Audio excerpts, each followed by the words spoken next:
This is the summary of the module 4 of the Foundations of Programming with Python video series.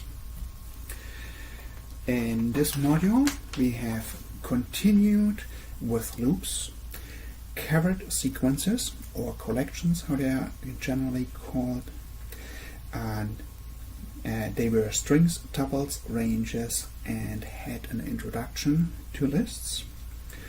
We explored writing data to files as well as multidimensional data construct. We also used IDE, for our IDE, Spyder.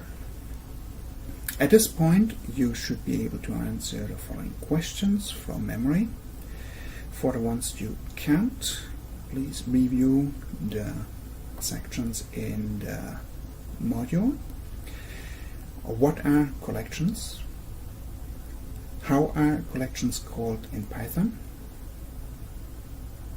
Which sequence only stores text data? How do you access individual items in this sequence?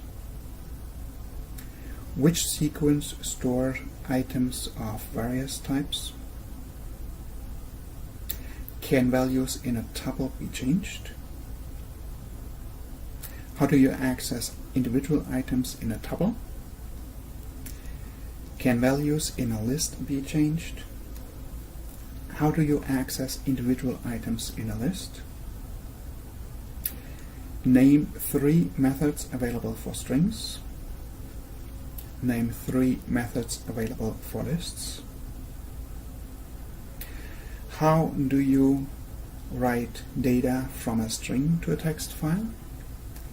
And how do you write data from a list to a text file?